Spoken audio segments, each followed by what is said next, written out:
Hello YouTube, today we will be reading A Time to Keep by Tasha Tudor. It's Where Beauty Has No Ebb, Decade No Flood, A Joy's Wisdom, Time and Alex Song by William Butler Yeats. Copyright 1977.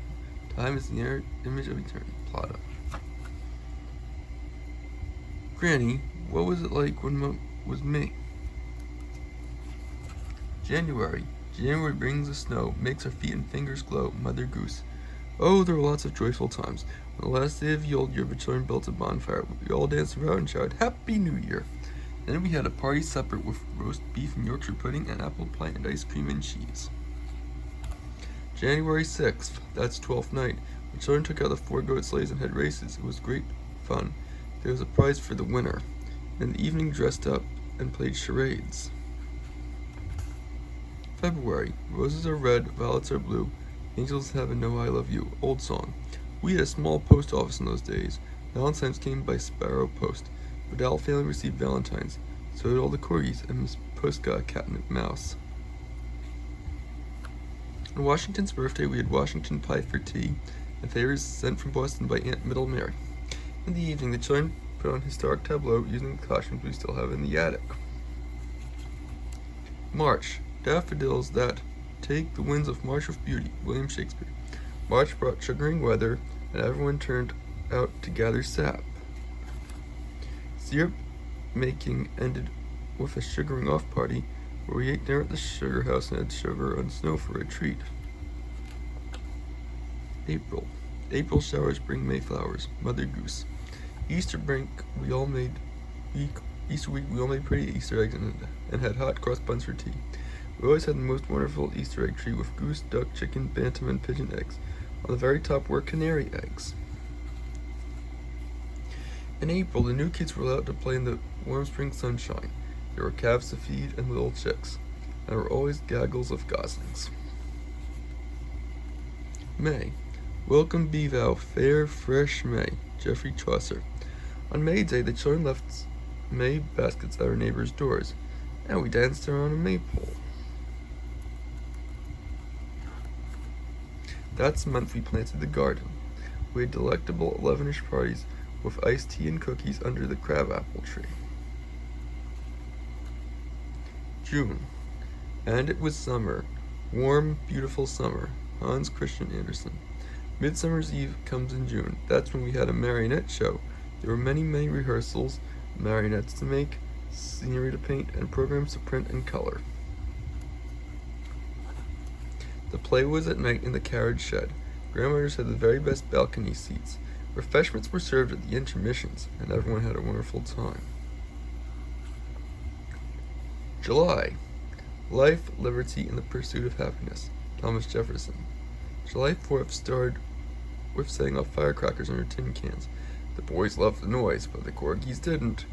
We would hang the flag from the loft window and fix a huge and delicious picnic. Then we would take the canoes, paddle to the Magic Island where we ate lunch. In the evening there were fireworks at the fairgrounds in the village. We liked to watch them from a high pasture. August. My heart is like a singing bird, Christine Rossetti. August brought your mother's birthday, which we celebrated at night by the river. The table was set with birch bark plates and gourd drinking cups. There were favors made from walnut shells, and families of wooden animals in little baskets, and meringues were in the shape of toadstools. But best of all, the birthday cake came floating down the river. September. Comfort with apples, Song of Solomon. September is fair month. On Labor Day we used to hold the dolls fair. All the dolls came, of course, and their friends.